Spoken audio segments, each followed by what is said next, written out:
The oldest image we have of the cross is not an ornate carving in some miraculously preserved church. It's not a beautiful sculpture or a lovingly painted fresco or a bit of jewelry. It's graffiti, scratched in plaster on a wall in Rome in about the year 200. It's a pretty terrible image, actually. A sort of stick person with the head of a donkey hanging on a crudely drawn cross. And next to him is another stick person wearing the short tunic of a slave at that time. The caption below this cartoonish picture is short and to the point. Alexamenos worshiping his God, it says. We don't know the story behind it, but the best guess is that probably one of Alexamenos' fellow slaves found out that he was a Christian and made this little bit of graffiti to mock him and his absurd belief. I mean, really, says the spirit behind this stick figure etched into the rock, how can you believe this, Alex? How can you worship a God who was hoisted up on a couple planks of wood 200 years ago? How can that be worth your time and your devotion? How foolish can you be? This is probably not the depiction of Jesus' cross that anyone wants at the front of a church or printed on a greeting card. I certainly prefer the cross over here made from words of the Lord's Prayer. But it's worth remembering this ugly bit of graffiti because it reminds us of something very important. The cross is a totally bizarre image for a religion. We tend to forget that fact, given how commonplace the cross has become. When a shape shows up everywhere, on church buildings and Bibles and hymnals, on earrings and bracelets and necklaces, on t-shirts and cell phone cases and bumper stickers, when it becomes so utterly ordinary, it's hard to see it as anything but normal, expected, obvious. Well, of course Christians have crosses everywhere. We're pretty into Jesus, and the cross goes along with him. What is so strange about that? The thing is, there is nothing normal, expected, or obvious in the idea of a God who is present and known in dying a criminal's death. For all the honor and devotion Christians give to the cross, we must never lose sight of how fundamentally strange and disorienting a symbol it is. Things always go wrong when the cross becomes normal. It seems as though that's what had happened in Corinth around the year 50, about a century and a half before somebody scratched that donkey-headed figure into a wall in Rome. Things started out all right for the Christians in this diverse cosmopolitan city.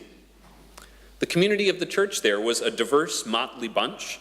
It included women and men, Jewish and non-Jewish persons, rich and poor, some who were educated and some who were not. So the gospel had done its work, drawing together these people from vastly different backgrounds and walks of life. So far, so good. But when Paul writes to this congregation, in the letters that we have from the Bible, things are not going quite so well. The old divisions known in society are showing up in the church. People are jockeying for places of honor and asserting privilege as a point of status and paying little attention to how their actions affect others. Community meals are a mess, with some arriving early and gorging themselves and others arriving late and finding nothing left. The church has basically become a mirror of its society, where some are overfull and others are hungry, where some are honored and others are left out. Paul could have said any number of things to that fledgling, messed up church, and over the course of the letter, he will say plenty. But when he looked at all that had gone wrong, he knew the one thing he needed to say most right at the start of his letter right here in chapter 1. You all have forgotten how strange the cross is, haven't you? He starts this letter by speaking about just how odd this central proclamation of the church is. It's not, we proclaim Christ the teacher, or we proclaim Christ the healer, or even we proclaim Christ risen. All those characteristics of Christ are true. All of them are important to proclaim as well. But here Paul wants the church in Corinth to catch the inescapable strangeness at the heart of their faith. We proclaim Christ crucified, he says. He wants them to remember and recall the strangeness of the cross deep in their bones, because if you lose sight of that, you lose something essential. You lose the strangeness of the church. The church is not meant to be just another place with a lot of good advice to give, or just another place for mutual support and encouragement, or just another place for participating in community service. Yes, I hope we find all of those things in the church, helpful words and support of others and ways to be of help.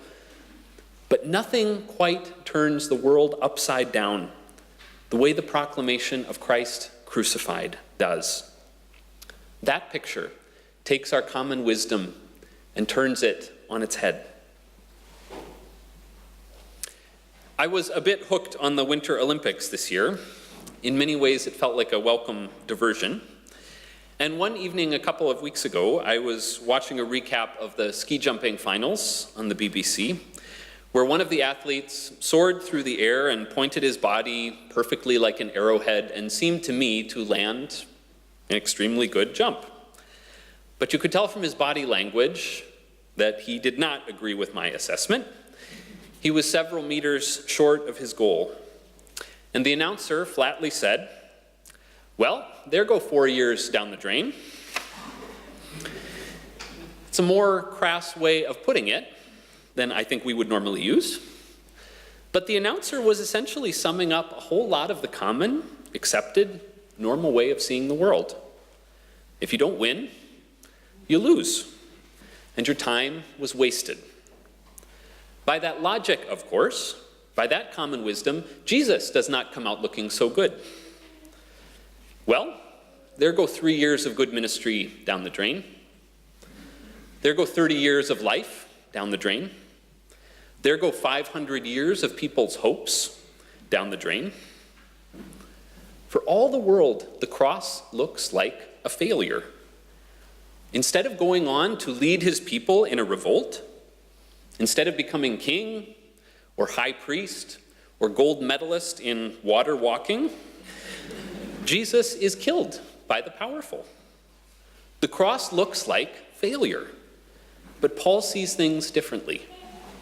In this moment where the world sees weakness and foolishness, Paul sees true strength and wisdom. And if you see strength and wisdom there, then the common ways of seeing the world don't make so much sense anymore. Strength is not in looking out for yourself alone. Wisdom is not in climbing some lonely intellectual peak. Winning is not necessarily what you always thought it was. A player for the Iowa Hawkeyes college basketball team intentionally missed what would have been his 35th consecutive free throw in a game last week. He sent the ball bouncing off the rim on purpose. And in doing so, he gave up the opportunity to break the team's record, one that had been in place for 25 years. It's the sort of action that sounds totally puzzling. Why would you not take the opportunity to set a new record, to put your name in the history books? Here, the record in question was a special one, held by a player who was remembered with a particular fondness. Chris Street had not only been an exceptional player decades before, he had also been a kind and generous person, a leader in the team. And just 3 days after setting that record in 1993, he'd been killed in a car accident. So Jordan Bohannon had the opportunity to blow past that history, to prove his strength, to make his mark. But when he approached that old record and tied it last week, he made the decision to miss his 35th shot. "It's not my record to have," he said. By a certain standard, that sounds totally foolish. It sounds like a whole lot of hard work down the drain. But by the standard of the cross, it sounds like making room for others, like a more generous view of well-being and what a whole life looks like. It sounds like success. It sounds like wisdom. Paul wants the Corinthians to remember that.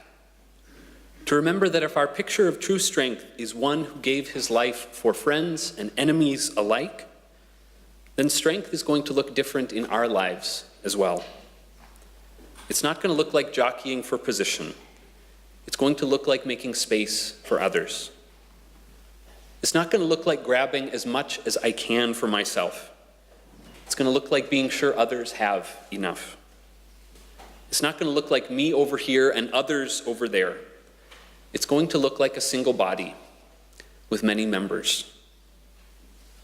When the cross becomes normal, when it ceases to disrupt us, when it becomes a banner for conquest or a bit of religious decoration or just part of the scenery, things always go wrong, and the church misses its distinctive calling. It's when the cross meets us again with its utter foolishness that we can hope to find our way to following in Jesus' footsteps. I think that's why Paul starts his letter here. Remember the strangeness of the cross, he says to the Corinthians, and to us. Remember the strangeness of proclaiming Christ crucified, and let that strange wisdom, that strange strength, take hold of you and shape your living and your thinking and your praying.